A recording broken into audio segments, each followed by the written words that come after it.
Hello friends, இன்றைக்கி நம்ம வீடியோவில் பச்சை பயிறு எப்படி செய்கிறதுன்னு பார்க்கலாம். தேவையான பொருட்கள்: ஒரு பெரிய சைஸ் தக்காளி, 4-5 பல் பூண்டு, ஒரு கொத்து கருவேப்பிலை இலை, 10 சின்ன வெங்காயம், கொத்தமல்லி இலை, 1/2 ஸ்பூன் கொத்தமல்லி, 1/4 ஸ்பூன் ஜீரகம், 1 ஸ்பூன் சோம்பு, இதெல்லாம் நல்லா இடித்து எடுத்து வச்சுருக்கோம். அது போக 2 வரமிளகாய், நீங்கள் பச்சை மிளகாய் கூட எடுத்துக்கலாம். ஒரு கடாயில் எண்ணெய் ஊற்றி 3 ஸ்பூன் எண்ணெய் ஊற்றிக்கணும். எண்ணெய் சூடானதும் கடுகு பொரிஞ்சதும் நம்ம கட் பண்ணி வச்சுருக்க சின்ன வெங்காயத்தை அதில் ஆட் பண்ணிக்கலாம். அதோட நம்ம எடுத்து வச்சுருக்க 2 வரமிளகாயை அதில் ஆட் பண்ணிக்கலாம். அதோட ஒரு கொத்து கருவேப்பிலை இலையை ஆட் பண்ணிக்கலாம். ஆட் பண்ணி நல்லா மிக்ஸ் பண்ணி விடலாம்.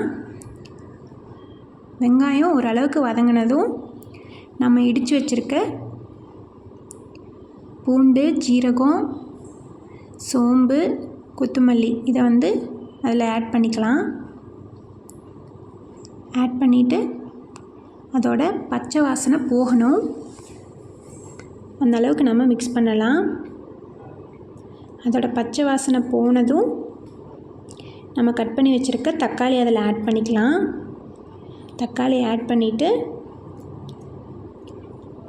தக்காளி வதங்கிறதுக்கு தேவையான அளவு உப்பு ஆட் பண்ணிக்கலாம். அதோட கொஞ்சோண்டு மஞ்சள் தூள் ஆட் பண்ணிக்கலாம்.